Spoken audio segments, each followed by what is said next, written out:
कोई आपको दुख देता है तो आप कितनी आसानी से उस दुख को अपना बना लेते हो, उसको एक्सेप्ट कर लेते हो। कोई कुछ बोल देता है तो पूरे दिन फिर वही थॉट्स चलता है आपके दिमाग में कि इसने मुझसे ऐसा क्यों बोल दिया, या फिर कुछ वो ऐसा करता है कि ना आप फिर सोचते हो कि मुझे इससे बदला लेना है। तो ठीक है, चलो मान लो आप उससे बदला ले भी लोगे तो उससे क्या होगा? उससे एक तो आप टेंशन में रहोगे कि इससे कैसे, और उसके लिए आपको भी फिर कुछ अपने दिमाग में नेगेटिव थॉट्स चलाने पड़ेंगे, और उसका भी बुरा होगा और आपका भी। तो क्योंकि इसमें फायदा तो किसी का नहीं है। तो हम किसी के द्वारा दिए हुए नेगेटिव थॉट्स को कैसे पॉजिटिव थॉट्स में चेंज कर सकते हैं?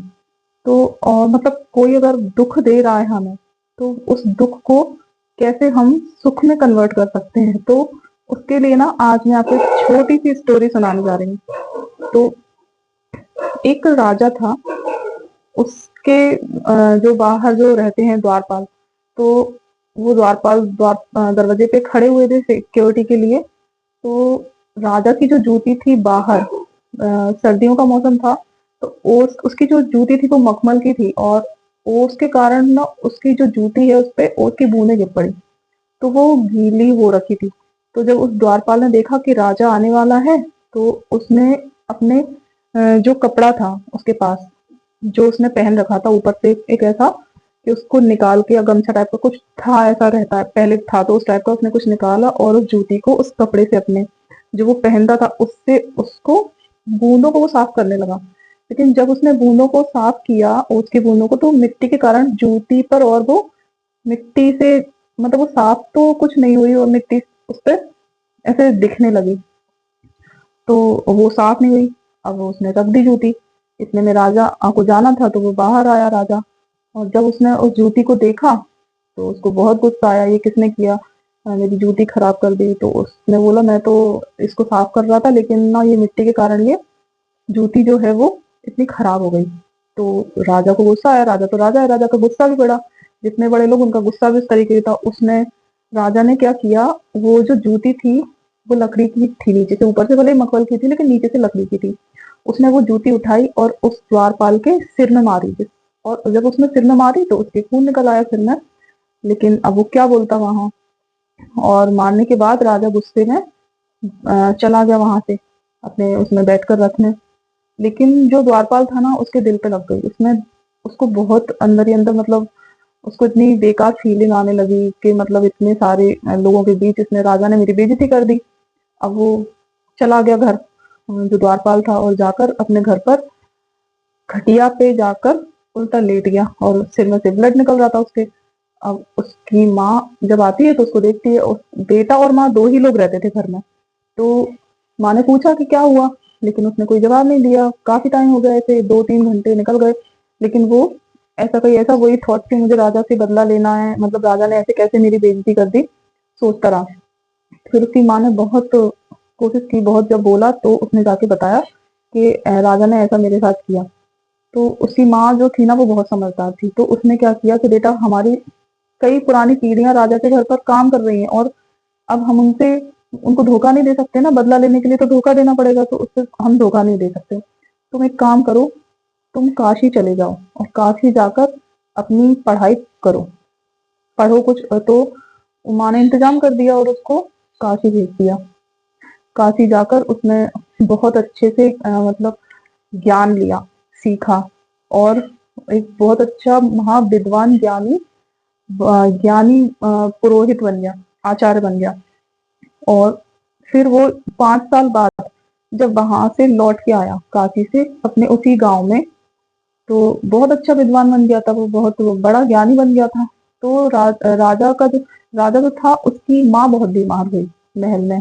तो उसने अपनी माँ के लिए महामृत्युंजय का जाप रखा, और कुछ हवन वगैरह करवाना था उसको। तो उसने आज्ञा दी महल में अपने नौकरों को कि कोई बहुत महान विद्वान कोई हो तो उसको बुलाओ, मुझे हवन यज्ञ करवाना है।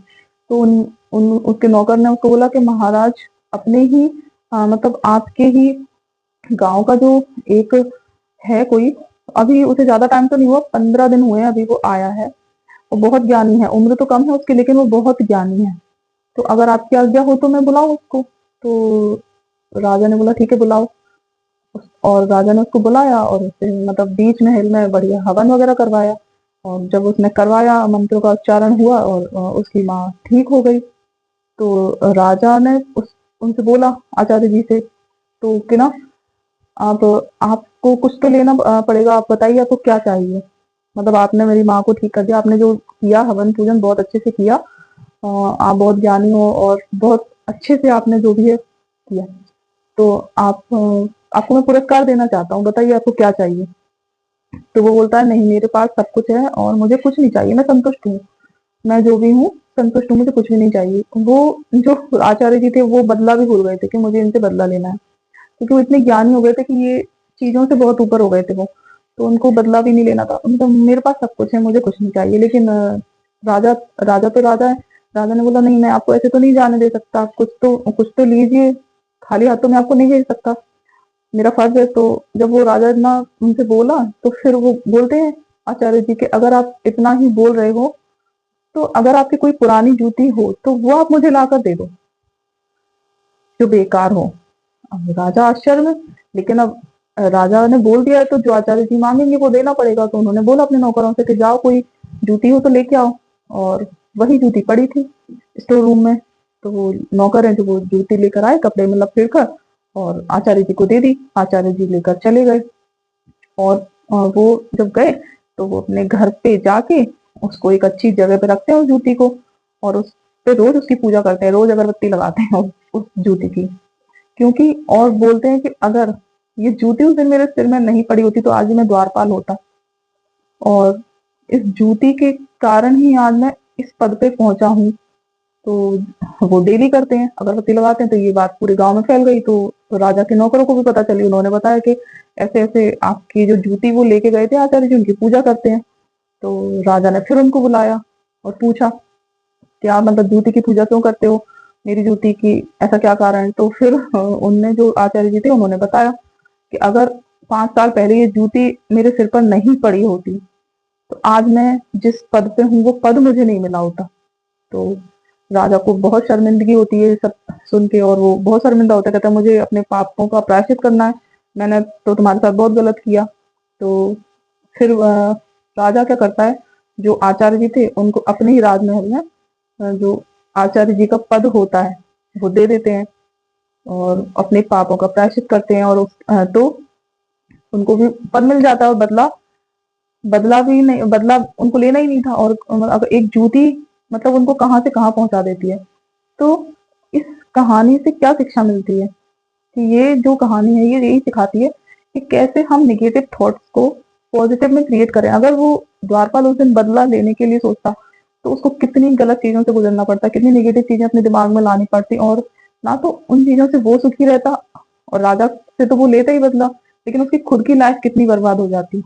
तो इस कहानी से यही शिक्षा मिलती है कि अगर हमारी लाइफ में कुछ भी होता है बुरा तो उसको इस तरीके से ना लेकर पॉजिटिव तरीके से उसको यूज करें, पॉजिटिव तरीके से चीजों को सोचें, ना कि किसी से बदला लेने की बजाय अपने आप को और बेहतर और अच्छा कैसे अपने आप को करें कि सामने वाला अपने आप झुक जाए, ना कि बदला लेने की सोचें। तो यही सिखाती है ये स्टोरी, बदला लेने में फायदा नहीं है।